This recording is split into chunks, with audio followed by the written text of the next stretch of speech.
tugiye kwihutira kugarukana discipline mu gihugu. Discipline mu ntwaramiheto, discipline mu mashure, discipline ku kazi, discipline mu migambwe,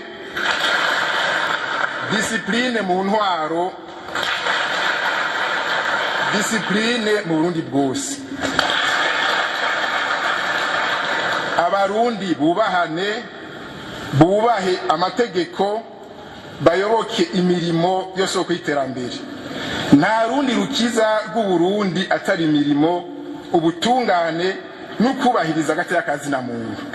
Cyprien NTARYAMIRA yabonye izuba ku wa gatandatu Ntwarante mu 1955 ku mutumba wa Gitwe zone Mageyo commune Mubimbi intara ya Bujumbura. Cyprien NTARYAMIRA yize amashuri yiwe y'intango ku ishuri ry'intango rya Rushubi gushika mu 1968 abandaniza amashuri yisumbuye ku ishuri rya Mutima Mweranda Bujumbura, aho mu 1972 yaciye ahungira mu gihugu cy'u Rwanda aca abandaniza amashuri yisumbuye kuva mu 1973 gushika mu 1976 i Kigali. Yahavuye aronka urupapuro rw'umutsindo mu burimyi mu 1982, diplôme d'ingénieur agronome mu rurimi rw'igifaransa kuri kaminuza y'igihugu cy'u Rwanda y'Ubutare. NTARYAMIRA yagarutse mu Burundi muri Ntwarante mu 1983 aho yaciye akorera mu bushikiranganje bw'uburimyi. Mu 1985 ku ntwaro ya Jean Baptiste Bagaza, Cyprien NTARYAMIRA yarafunzwe azira imvo za politiki. Muri Myandagaro mu 1986 Igitega ari kumwe na Melchior Ndadaye, Cyprien NTARYAMIRA yabaye umwe mu batanguje umugambwe wa Sahwanya Frodebu, umugambwe wahavuye utahukana intsinzi mu matora ya mbere yari yitabiriwe n'imigambwe myinshi. Mu 1993 inyuma y'imyaka itari mike yari iheze harangwa intwaro ishingiye ku mugambwe umwe. Umugambwe wa Frodebu watahukanye intsinzi ku bice 64 kuri 32% y'umugambwe w'abadasigana iprona. Cyprien NTARYAMIRA yaciye agenwa kuba umushikiranganje w'uburimyi kuri leta yari irongowe na Sylvia Kinigi ku ntwaro ya President Melchior Ndadaye.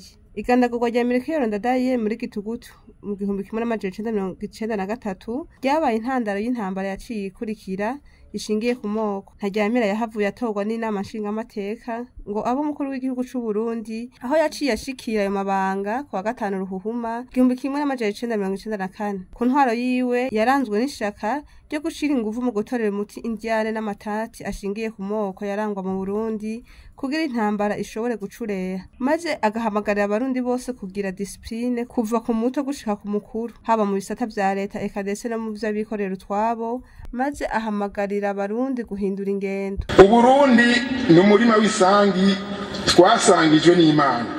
Uburundi ntibuzokwigera bugabugwamwo kubiri canke gutatu.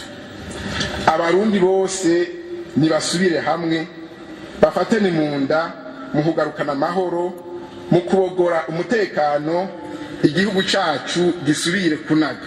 Mu migambi yacu twemera kandi twama twigisha, dutegerezwa kumvisha Abarundi bose ko kizira gutyoza agateka ka muntu uwo ari we wese, yaba umuhutu, umututsi canke umutwa, akwiye kubahirizwa mu buzima bwiwe, mu biwe no mu vyiwe. Nta bwoko bwo guhonya, nta bwoko bwo guhonyangwa, nta bwoko bwiza gusumba ubundi, nta bwoko nyagukira canke nyagupfa. Abarundi bose, baba abahutu, abatutsi canke abatwa, barangana imbere ya Imana n'amategeko. Ku wa gatandatu Ndamukiza 1994 niho President NTARYAMIRA yitabira amasezerano y'amahoro y'Arusha muri Tanzania mu ntumbero yo gutorera umuti no guhagarika intambara yarangwa mu Burundi.